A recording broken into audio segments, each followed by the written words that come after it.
Y le damos la bienvenida una vez más en nuestra clase aquí, BI 250, el libro de Job. El libro de Job.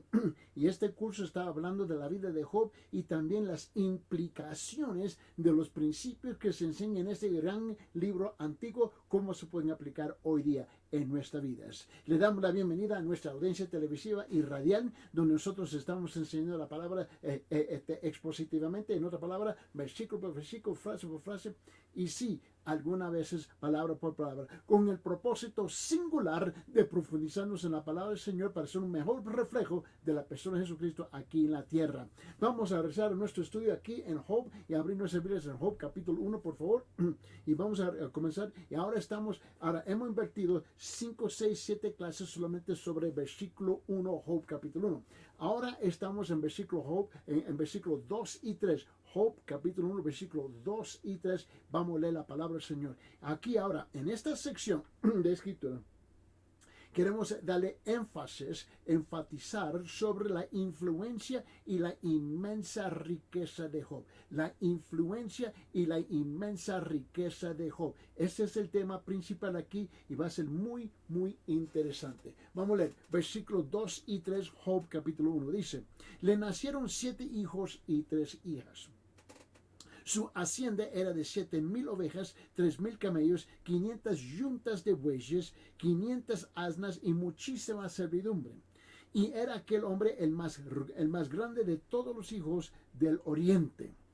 Ahora, obviamente Job tenía una gran familia. Era un hombre que había sido bendecido con 10 hijos. ¿Te puedes imaginar eso? Fue súper bendecido con 10 hijos. Eso en sí mismo era el gran tesoro que él disfrutaba. Y es obvio, ¿no?, que amaba a sus hijos y sus hijos, como veremos a medida de avance, que avancemos en este capítulo, en capítulo 1, ¿no? Ahora, la sociedad, que tenemos que entender, no ve a los niños hoy en día como un tesoro hoy en día. Eso es una tragedia hoy en día, ¿no? Y los valores mundiales han cambiado, los valores en muchos países han cambiado, donde ya no ven un hijo, una hija como un tesoro, un regalo de Dios. Ahora son puras cargas. El egocentrismo de este mundo, el egocentrismo de las culturas, nos han convertido a nosotros, escuche bien, asesinos, donde ahora legalmente, escuche bien, legalmente los países han aprobado el aborto, ¿no? Y nosotros estamos dispuestos, si no el aborto, estamos dispuestos a casarnos o vivir conjunto o cohabitar y no tener hijos.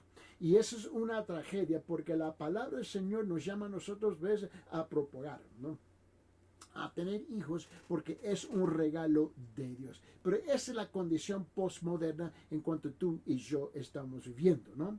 Pero ahora Job fue bendecido, ¿no?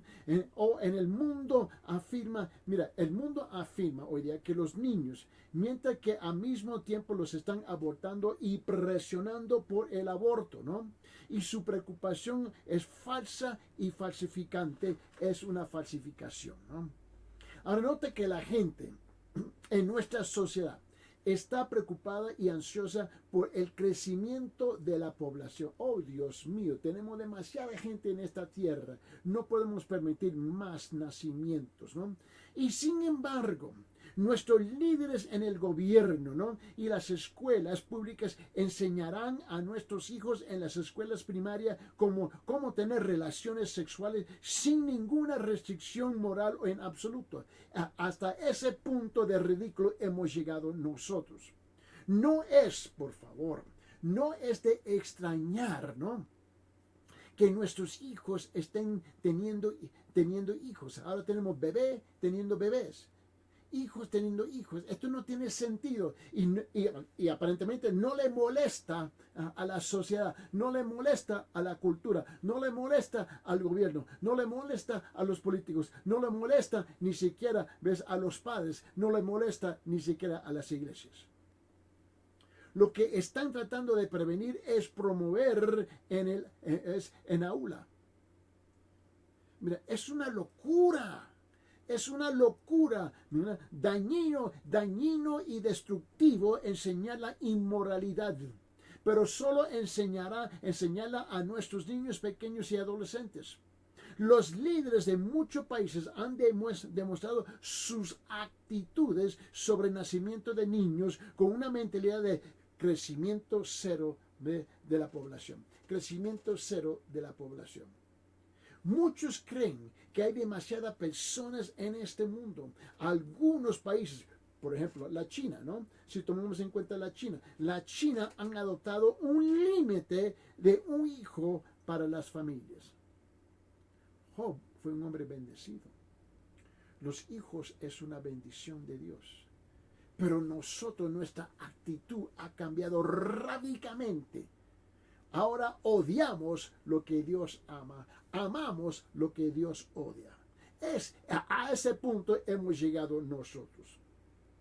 Mira que no solo tenía una familia numerosa, Job, sino que también tenía una gran influencia y riqueza con miles y miles de ovejas y camellos y cientos de bueyes y burros que serían esenciales para arar a la gran tierra que él poseía, ¿no? Se podría decir que Job estaba en el negocio de camiones, ¿no? Con todos los camellos que poseía. Él también estaba en el negocio de los lácteos, ¿no? Mira bien, por todas las bueyes que él tenía, ¿no? Y las ovejas. Y note que los asnos femeninos, ¿no? Eran en esa época muy apreciados por montar y por la leche que producían. La leche de burra era de manjar, ¿no? Y eso la gente le encantaba, ¿no? Y fue ¿cómo es la palabra? Muy batida, muy batido, favorito, fue mi batido muy favorito en McDonald's, ¿no? Es un local. Amén, me encantaba. Ahora, estos burros, ¿no? Eran preferidos. ¿Por qué? Porque requerían la menor cantidad de alimento de todos los animales para mantener su fuerza, excepto el camello. Eran baratísimos para mantener, para alimentar y trabajaban, ¿no? Job fue el más grande de todos los hombres del Oriente en esa época. Era un hombre piadoso, ¿no? Que había sido bendecido por gran riqueza y sabiduría. Job sabía cómo controlar su dinero y no dejar que lo controlara a él. Qué tremenda lección tú y yo tenemos que aprender hoy en día, ¿no? Al hacerlo, demostró carácter. Hablando de Job, demostró carácter y autocontrol, ¿no? Podía ser una persona y puede ser una persona piadosa y ser bendecido financieramente por Dios. Ser rico no es pecaminoso. Yo quiero aclarar esta cosa, ¿no? Abraham, por ejemplo, Abraham fue otro hombre de Dios que tuvo éxito financiero, ¿no? Él puso a Dios primero en su vida y Dios lo prosperó. Yo no estoy en contra de los pobres y no estoy en contra de los ricos, pero vamos a aclarar la cosa aquí. El problema que muchos creyentes, el problema que muchos cristianos, ¿no?, enfrentan hoy en día es que no saben cómo manejar el dinero. Desafortunadamente, para algunos cristianos, a medida que prosperan financieramente, se alejan más y más y más de Dios.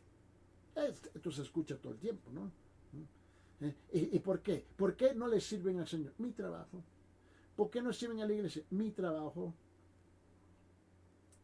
Continuamente es mi trabajo. ¿Y qué significa mi trabajo? Mi dinero. Eso es lo que significa. ¿Sabe cuál es mi oración hoy día para muchos en la iglesia, ¿no? Señor, quítale los trabajos. Que busquen el rostro del Señor. Que aprenden que ellos realmente dependen de ti. Hay un problema grande. La tendencia es de nosotros, nuestra, es de reemplazar a Dios por el bendito dinero. Ese es el problema. Se aleja más y más de Dios, pues, en la búsqueda de lo que representa ese dinero. compran cosas o se involucran en actividades que los alejan del Señor y lastiman su testimonio de Cristo. Su dinero se vuelve más y más y más importante que su relación con el Señor Jesucristo. Es la pasión o el amor por la riqueza lo que está mal, no la riqueza en sí.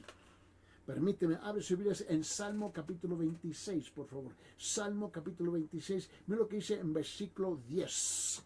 Salmo 62, Salmo 62, versículo 10. Mira lo que dice, no confíes en la opresión, ni en el robo pongáis vuestra esperanza. Si la riqueza se aumenta, no pongáis el corazón en ellas. El salmista sabía lo que estaba hablando. No confíes en la opresión ni en el robo pongáis vuestra esperanza. Si las riquezas aumentan, no pongáis el corazón en ellas. Abre sus Biblias en el Nuevo Testamento, 1 Timoteo capítulo 6. Y en 1 Timoteo capítulo 6, ve lo que dice en versículo 10.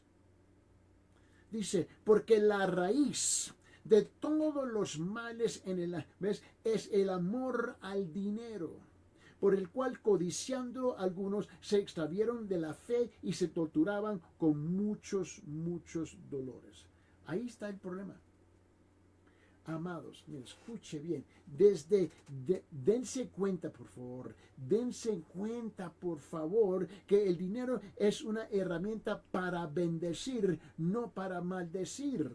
A medida que te conviertes en un canal, escuche bien, a medida que tú te conviertes en un canal para destruir a las necesidades de los demás y invertir en la obra del Señor, descubrirás que Dios te confiará más. ¿Para qué? Para que puedas ser una bendición mayor para los demás. Su promesa para nosotros es que Él te prosperará como tú le das a Él. Nosotros no estamos hablando de ese evangelio falso que existe, ¿no? De salud, de prosperidad. Ese evangelio, no estamos hablando de eso, por favor, no me acuse de eso. Pero Dios bendice a aquellos que se abandonan completamente en la mano de Él, ¿ves? Y utilizan los recursos que Él ha depositado en nuestras manos para bendecir su iglesia, bendecir su obra y bendecir a aquellos que están necesitados. Debemos estar siempre buscando a quien podemos ayudar. Permíteme, vamos al libro de Malaquías, el último libro del Antiguo Testamento, ¿no? Lo que quiero hacer aquí, quiero sacar un versículo muy conocido, muy famoso, muy mal aplicado, ¿no? Pero quiero sacarlo de su contexto solamente con un propósito para clavar un punto saliente. En Malaquías capítulo 3, en versículo 10, escuche lo que dice Jehová Dios, y Él se estaba dirigiendo al pueblo de los judíos en el libro de Malaquías, ¿no? Y le dijo esto en versículo 10, Malaquías capítulo 3, dijo, traer todo el diezmo al alfolí, para que haya alimento en mi casa, y ponerme ahora a prueba en esto, dice el Señor de los ejércitos, si no os abriré las ventanas del cielo, y derramaré para vosotros bendición hasta que sobreabunde. Mira, note bien. Aquí Dios hizo una promesa con el pueblo de Israel. Esa pueblo dice que se está dirigiendo aquí, no a nosotros, ¿no? Pero el principio está aquí. Que Dios le dice, traiga lo que tú tienes, lo que yo he depositado a tu mano, a mí. ¿Ves? Y a ver si yo no hago algo para bendecirte con ella. Es básicamente, ponerlo en términos más sencillos. Eso que está hablando. Ahora, ese principio se aplica a nosotros hoy día, definitivamente. Permíteme, abre su Biblia en San Lucas capítulo 6. San Lucas capítulo 6, y mira lo que dice el versículo 38. San Lucas capítulo 6, versículo 38 dice, dad y se os dará. Dad y os será dado. Dad y se os será dado, medida buena, apretada, remecida, rebosante, dice, vaciarán en vuestro regazo. ¿Por qué? Porque con la medida con que medáis, se os volverá a medir. Note el principio aquí. Permíteme, abre sus Biblias en Proverbios capítulo 3. En Proverbios capítulo 3, ¿no? Antes que nosotros regresamos a Job, capítulo 1. Ahora, en Proverbios capítulo 3, mira lo que dice en versículo 9 y 10. 9 y 10. Este versículo dice, ¿honra a quién? ¿A mí mismo? ¿O solamente a los nuestros? No, no, no. Dice, honra al Señor. Versículo 9. Honra al Señor con tus bienes y con la primicia de todos tus frutos. Versículo 10. Entonces tus graneros se llenarán con abundancia y tus lagares rebosarán de mosto. El asunto es en quién tú estás confiando. ¿En quién? Tenemos que confiar en el Señor, pero honrarlo. ¿Quién te dio la fuerza para ganarse la plata, el dinero que tú te ganas? Dios. ¿Quién te dio las habilidades? Dios. ¿Quién te dio los dones? Dios. ¿Quién te dio las ideas? Dios. ¿Quién te dio la fuerza? El poder de respirar y levantarse. Dios. Es Dios. Una vez más, yo no estoy hablando de ese falso evangelio de salud y de prosperidad y de riquezas. Yo no estoy hablando de eso, porque eso es un evangelio falso, por favor. ¿Me entienden? Yo quería pintar un cuadro de quién era Job y por qué, cómo es que él llegó donde él llegó. Ahora, vamos a rezar Job capítulo 1. Quiero que vean versículo 4 y 5. Job capítulo 4, perdón, capítulo 1, versículo 4 y 5. Y aquí quiero, en esta sección, ahora estamos hablando de la importancia. La importancia y el interés en el bienestar espiritual de sus hijos. La importancia y el interés en el bienestar espiritual de sus hijos. ¿Ve? Job estaba preocupado por sus hijos. Job nunca se perdió en el mundo de la búsqueda de riquezas y los hijos pagaron el precio. Mira lo que dice versículo 4 y 5. Quiero que tú veas el corazón de un verdadero padre. En versículo 4 él dice, sus hijos solían ir y hacer un banquete en la casa de cada uno por turno. Y también invitaban a sus 3 hermanas para que comieran y vivieran con ellos. Y sucedía que cuando los días del banquete habían pasado, Job enviaba a buscarlos y los santificaba y levantándose temprano ofrecía holocaustos conforme al número de todos ellos. O sea, había 10 holocaustos, 10 sacrificios, porque habían 10 hijos. Porque Job decía, quizás, ahora mira la realidad. Mira el corazón verdadero de un padre que conoce, ves, la depravación de un ser humano. Un padre conoce a su hijo, conoce a su hija. Mira lo que él dice aquí, dice, quizás mis hijos hayan, quizás, pecado y maldecido a Dios en sus corazones. Así hacía Job siempre. ¿Cuántos de nosotros como padres estamos completamente ciegos, sordos de la realidad de la condición espiritual de nuestros hijos? Nos hacemos locos cuando no somos locos. Pretendemos ver lo que estamos viendo. Mira, los hermanos y hermanas entre los hijos de Job eran evidentemente cercanos entre sí. Era una familia bien unida. Regularmente festejaban, ¿no?, juntos, ¿ves?, en los cumpleaños del uno del otro, ¿no? Este es el significado de la frase cada uno su día, ¿no? Te recuerdo lo que dice aquí, principiando el versículo 5. Y sucedía que cuando los días del banquete había pasado, ¿no? Está hablando cada uno en sus días, ¿ves? En versículo 4 también, cada uno por su turno o por su día. Eso es lo que significa. O sea, ellos celebraban, habían 10 hijos, habían 10 cumpleaños, ¿no? Y el hecho de que sus hermanos invitaban a las hermanas, ¿no?, que fueran invitadas a estas fiestas, ¿ves?, para indicar que nada inmoral estaba sucediendo en estas fiestas. Mira, cuando terminaba la fiesta, ¿no?, Job enviaba a buscar a sus hijos y los santificaba haciendo ofrendas al Señor para cada niño, en caso de que alguno de ellos pudiera haber hecho algo malo o maldecido a Dios en sus corazones. Job siguió esta práctica de manera consistente y continua. Él no le iba a dar el lugar al diablo, a la cultura, a cualquier otra cosa, ¿ves? De influenciar y apoderarse del corazón de sus hijos. pero él reconocía que esa posibilidad existía. De hecho, la palabra continuamente, porque él lo hacía continuamente, ¿no? Proviene de una palabra raíz hebrea que no utilizada, que significaba estar caliente. ¿Mm? Cuando él dice aquí, mira lo que él dice aquí. Y él lo dice aquí, en versículo 5, ¿no? Y sucedía que cuando los días del banquete habían pasado, Job enviaba a buscarlos y santificaba y levantaba temprano, ¿no? Y él dice que él lo hacía todo el tiempo. Al fin del versículo 5 dice, y así Job continuamente. En otra versión dice continuamente, ¿no?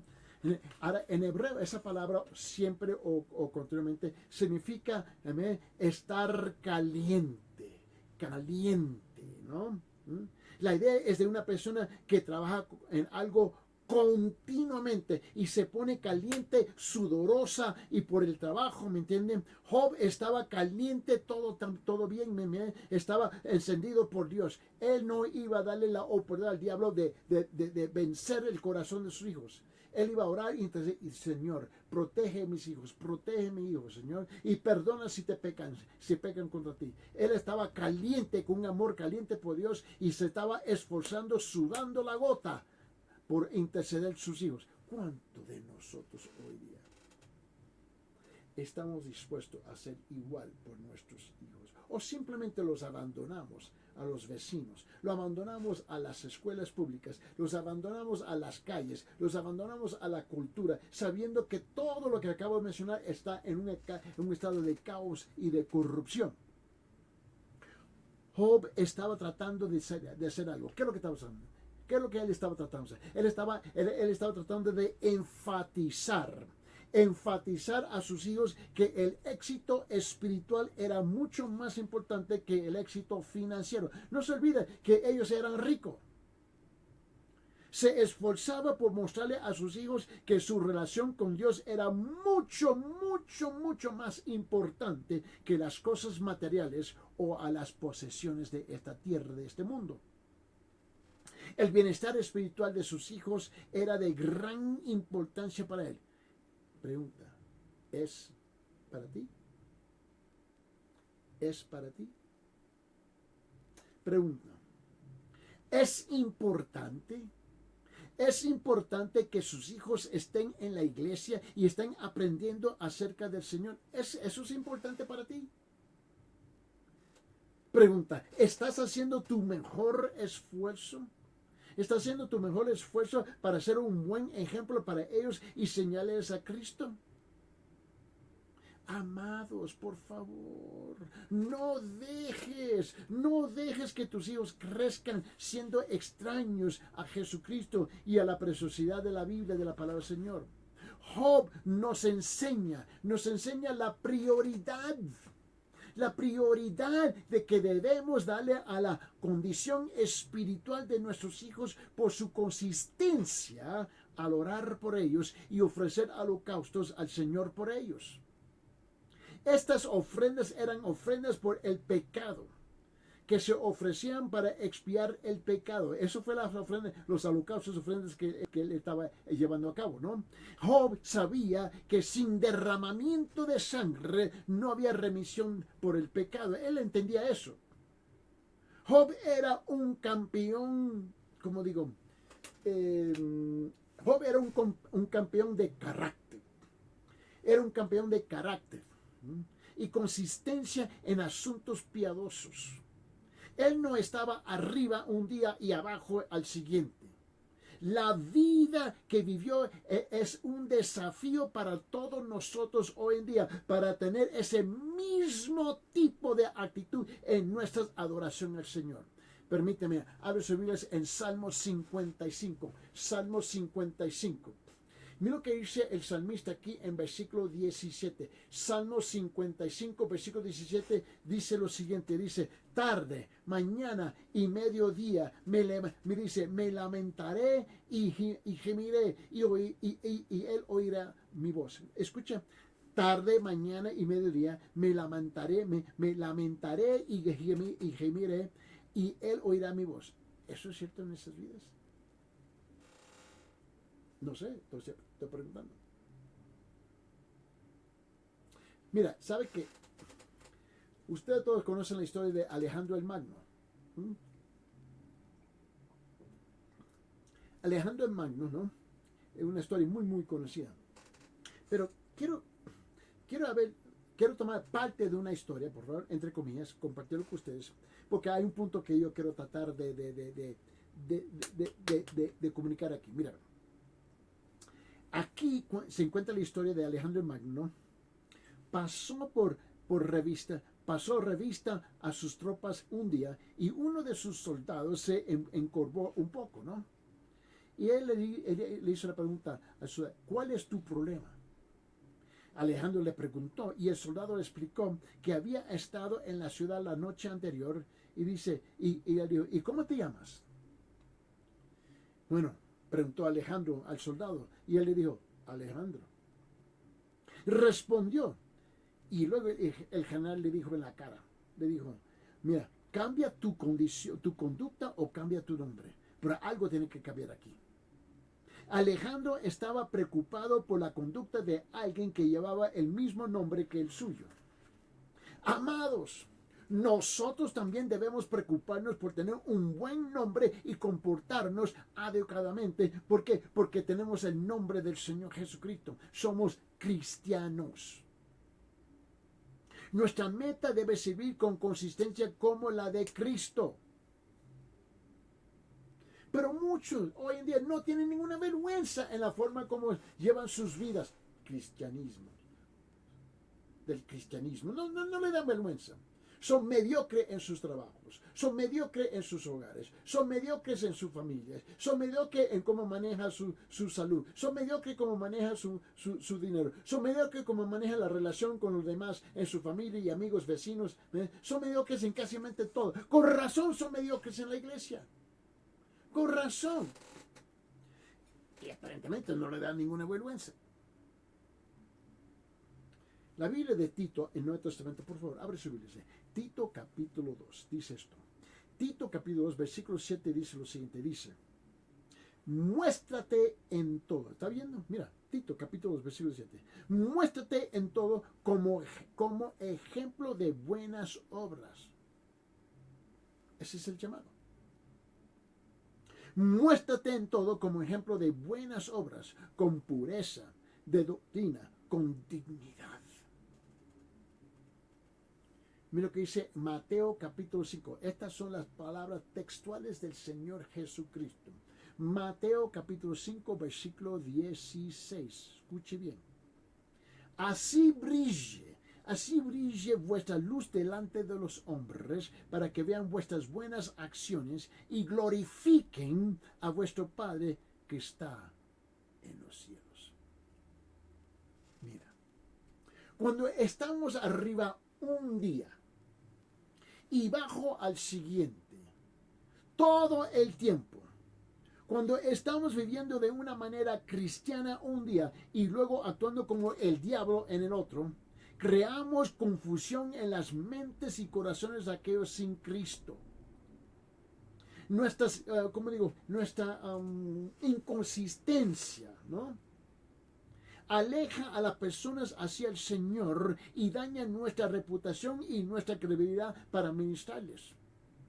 Usted encontrará que el mundo tiene, él tiene un estándar más alto que la nuestra. Tiene un estándar más alto para los cristianos que los cristianos tienen para sí mismos. ¡Qué vergüenza!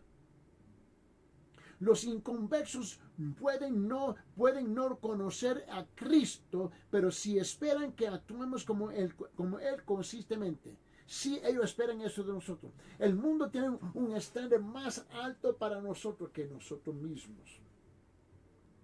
Mira, la razón por la que somos inconsistentes es porque estamos tratando de servir a dos amos, dos maestros.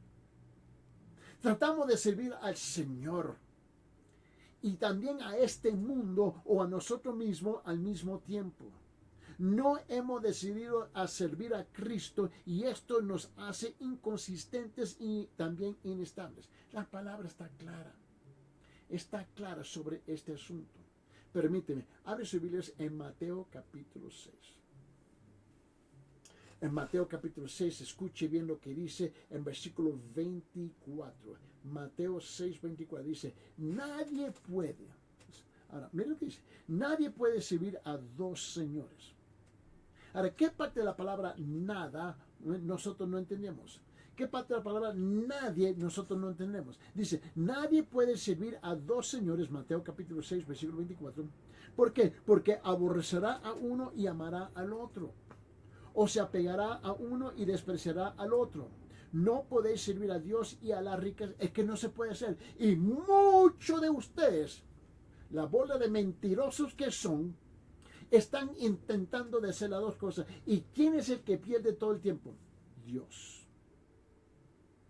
Su obra, su iglesia, su familia. Todos pierden, incluso Dios, menos vos. Porque eres un egoísta. Mira lo que dice Santiago, capítulo 1. Escuche bien. En Santiago, capítulo 1, versículo 8. Escuche lo que dice aquí. Santiago dice, siendo hombre de doble, ¿qué? Doble ánimo. Siendo hombre de doble ánimo, inestable en todos sus caminos. ¿Me está escuchando? Dios quiere que seamos consistentes en nuestro caminar con Él en varias áreas. Dios espera esto de nosotros. Primeramente, ser consistente en pureza. Ser consistente en pureza. Permíteme. Abre sus Biblias en 1 de Pedro capítulo 1. Y en 1 de Pedro capítulo 1, quiero que vea conmigo versículo 15. 1 Pedro capítulo 1, versículo 15, él dice, sino que así como aquel que os llamó es santo. ¿Escucharon? Sino que así como aquel que os llamó es santo, así también sed vosotros santos en toda vuestra manera de vivir. Quédese ahí conmigo. Siguiente capítulo, 1 Pedro capítulo 2. Acabamos de leer 1 Pedro capítulo 1. Vaya conmigo, por favor. Vamos a ir a 1 Pedro capítulo 2. Y mira lo que dice en versículo 11 y 12. Versículo 11 y 12. Donde él dice, amados os ruego, como a extranjeros y peregrinos, que os abstengáis de las pasiones carnales que combaten contra el alma.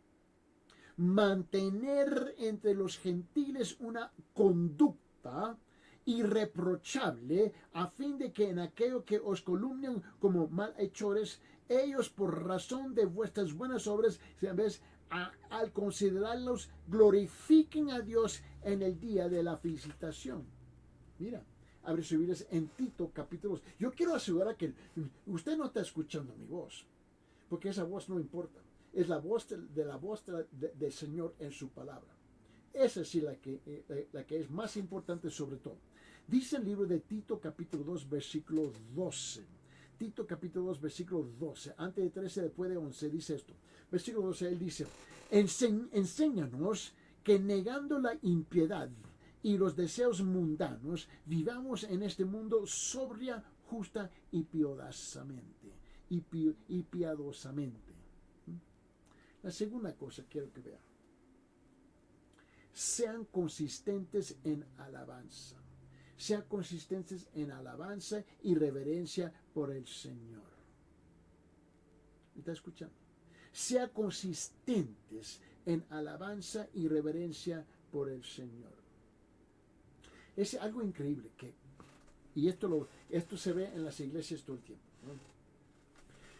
Donde mucha gente llega tarde al culto y no tienen vergüenza en ningún sentido, no tienen ninguna vergüenza, no les molesta, para nada, y llegan tarde arrastrando chanclas, cuando es el tiempo que estamos alabando y adorando a Dios, el creador de todo, el que se mantiene fiel a pesar de nuestra infidelidad. Y usamos el tiempo de alabar en canción. ¿Ves? Como el tiempo para arrastrar nuestras chanclas. Le faltamos respeto a Él. Y sabe que la mayor parte de la gente así llegan a las iglesias. Y no le molesta. Su conciencia no le molesta. No le molesta ofender y faltarle respeto a Dios. No les molesta. Yo lo veo semanalmente como pastor. No les molesta. No tiene ninguna vergüenza. Note el estándar. Punto número 2. Sean consistentes en alabanza y reverencia por el Señor. Abre su Biblia en Salmo 35, versículo 27. Salmo 35, versículo 27. Mira lo que dice. Canten de júbilo y regocíjense en los que favorecen mi vindicación. Digan continuamente, ¿ves? Engrandecido sea el Señor que se deleita en la paz de su siervo. ¿Cuál es esta actitud? Notate la actitud aquí. ¿Cuál es la suya? ¿Cuál es la mía? Abre su Biblia, Salmo capítulo 40. Salmo capítulo 40, versículo 16.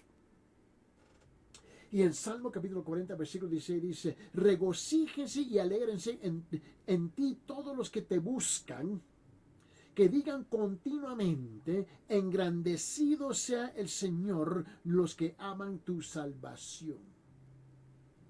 Salmo capítulo 70. Abre su Biblia en Salmo capítulo 70, versículo 4. Salmo capítulo 70, versículo 4, donde dice, regocíjense y alégrense en ti todos los que te buscan y digan continuamente, engrandecido sea Dios, los que aman tu salvación. Se repite, se repite, se repite. Vamos al Nuevo Testamento. Abre sus Biblias en Hebreos. Y Hebreos capítulo 13, versículo 15 dice lo siguiente. Hebreos 13, 15 dice esto. Dice, por tanto, ofrezcamos continuamente mediante él sacrificio de alabanza a Dios, es decir, el fruto de labios que confiesan su nombre. ¿Sabe que a veces, ¿cómo digo? A veces toma un tiempo para que los jóvenes encuentren su camino. Tú sabes eso, ¿no? Consideremos a Tomás, un niño, un joven que tenía 16 años, y él quería ser maestro, pero por pronto cambió de opinión. Y quiero que piense, y todo el mundo va a saber de lo que estoy hablando, ¿no? Y este joven de 16 años, ¿no? Y él estaba en busca de su camino, que dónde iba a invertir su vida, qué profesión iba a tomar, qué es lo que iba a hacer por su vida. Él estaba, y él quería hacer esto, y esto, y esto, y esto, y esto, y esto, y es que no funcionaba, y no funcionaba, y no funcionaba. Ahora, luego este joven él decidió buscar fortuna en las Indias occidentales. Pero abortó sus planes justo antes de abordar su barco, ¿no? Luego intentó una cosa tras otra cosa, tras otra cosa, tras otra, pero no pudo encontrar ¿cómo se hizo? Su nicho.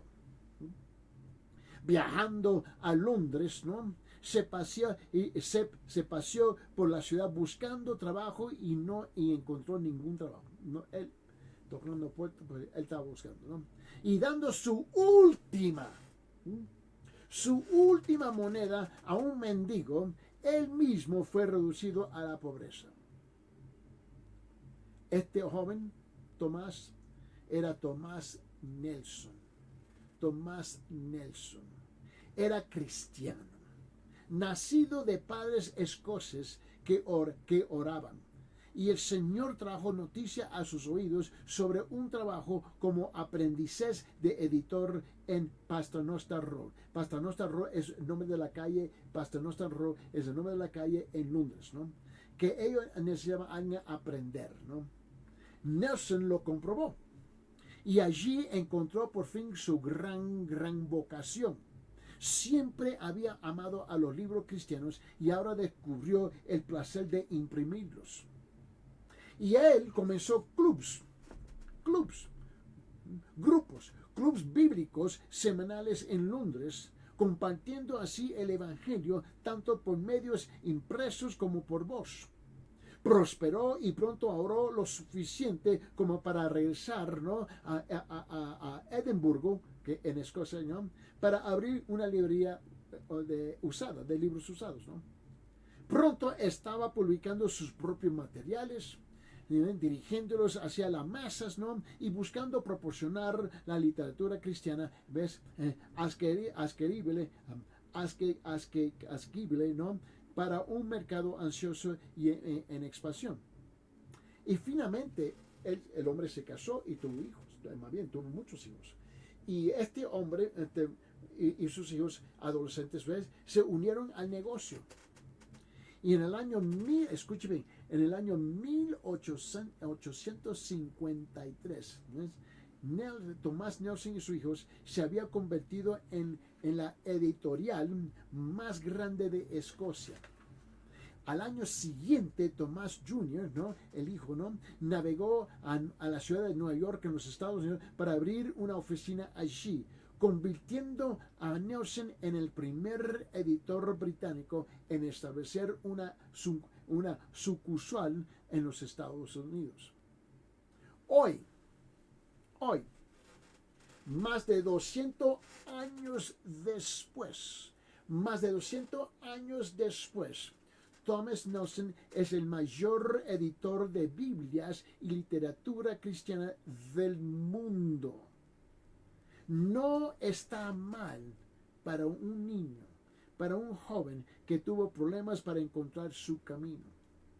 No es de extrañar que cuando se enteró en el año 1861 de que estaba muriendo, Nelson no se inmutó y no se lamentó. Y cuando fue informado, dijo: pensé que sí. Mis días están totalmente en las manos de Dios. Él hace todas las cosas bien. Hágase su voluntad. Él sabía que iba a morir. Luego, tomando la Biblia junto a su cama, le dijo: ahora, despidió a su amigo, su familia. Ahora, debo terminar mi capítulo. Y terminó leyendo. Nelson había aprendido la importancia de ser consistente en su alabanza al Señor, incluso cuando se le informó que la muerte estaba cerca. Eso no lo detuvo. ¿Y cuántos de nosotros, teniendo salud, no tenemos tiempo para alabar y adorar al Señor? La tercera cosa que yo creo que vea conmigo: sé consistente en la paciencia. Sé consistente en la paciencia. Mira, hay una tira de cómica, ¿no?, que se nombra Peanuts, ¿no? Y mucha gente lo ha visto y ha sido traducido yo no sé en cuántos idiomas por el mundo. Bueno, en esta tira cómica de Peanuts hubo una conversación entre Lucy y Charlie Brown, ¿no? Y están hablando. Y Lucy le dijo a Charlie que la vida es como una tumbona, ¿no? Algunos lo colocan para que puedan ver a dónde van, algunos lo colocan para que puedan ver dónde están, y algunos lo colocan para que puedan ver dónde está en la actualidad. Pero la respuesta de Charlie a Lucy le dijo: ni siquiera puedo desplegar la mía. No sabía cómo abrir la silla. Amados, la vida puede no ser fácil. Y para ustedes en este momento puede que no es fácil. Sea paciente. Sea paciente. Mira, las cosas cambiaron y funcionaron para mejor. Nuestro Señor fue el epítome de la paciencia en nuestro ejemplo en este asunto. También debemos ser pacientes. ¿Cuánto tiempo Dios te ha esperado para que te puedas enderezar? Y hasta la fecha sigue siendo terco y necio. Permíteme, abre su Biblia en 1 de Pedro capítulo 1. Y en 1 de Pedro capítulo 1, por favor, vea conmigo. En 1 Pedro capítulo 2, perdón, vamos, 1 Pedro capítulo 2, perdón. Mira lo que dice el versículo 23, dice, y quien cuando te ultrabaja, y quien cuando le ultrajaban no respondía ultrajando, cuando padecía no amenazaba, sino que se encomendaba a aquel que juzga con justicia. Tú no tienes que responder ojo por ojo, diente por diente. Segunda Timoteo capítulo 2. Segunda Timoteo capítulo 2, mira lo que dice el versículo 24. Segunda Timoteo capítulo 2, versículo 24, él dice, y el siervo del Señor, ¿no? No debe ser rencilloso, sino amable para con todos, apto para enseñar, sufrido. Santiago capítulo 5, versículo 8, por favor. Santiago capítulo 5, versículo 8. Dice, sed también vosotros pacientes. Sé pacientes. Fortalecer vuestros corazones porque la venida del Señor está muy, muy cerca. Mira, no sé si te das cuenta, pero las pruebas, ¿no? Que las pruebas que enfrentamos en nuestras vidas requerían nuestra paciencia. Tal vez incluso hasta la muerte. No sé si nunca he oído esta historia verdadera. Hay una historia de Thomas Hawker. Thomas Hawker es el nombre de Hawker, ¿no? Y fue un mártir inglés del siglo XVI, que demostró que Jesús provee la fuerza que necesitan los cristianos que confían en el Señor. Ahora, el señor Hawker, ¿no? Fue sentenciado a ser quemado hasta la muerte en el año 1555 debido a su creencia en el Evangelio de Cristo. Ahora, su amigo en la celda, ¿no? Del al lado le pidió al señor Hawker algo, que le diera, y él sabía que el día de mañana que lo iban a matar, ¿no? Lo iban a quemar, literalmente, lo iban a quemar en vivo. Y el otro prisionero al lado le hizo una pregunta a él, ¿no? Y que le diera una señal. Mientras que lo estaban quemando, que le dieran una señal si la gracia de Dios era suficiente durante el incendio. Bueno, tal vez, a veces tú estás loco, ¿no? Pero piénsalo bien. Y tal vez temía que él también pudiera ser llamado a sufrir por Jesús algún día. Bueno, él le dijo, Tomás, por favor, tengo que pedirte un favor, por favor. Necesito saber si lo que otros dicen acerca de la gracia de Dios es verdad. Yo quiero saber. Mañana cuando te quemen en la hoguera, ¿no? Si el dolor es tolerable y tu mente todavía está en paz, levanta tus manos. Y le dijo, por encima de tu cabeza, hazlo justo antes de morir. Tomás, tengo que saberlo. Wow.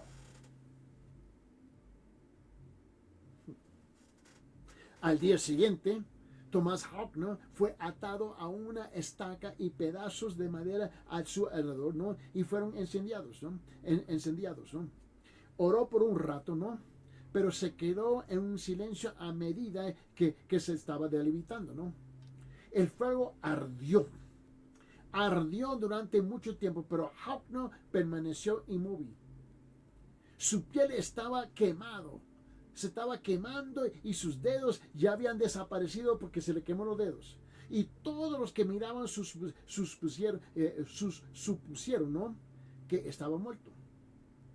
Pero de repente, Tomás Hawker, ¿no? Que todavía estaba en llama, levantó sus manos sin dedos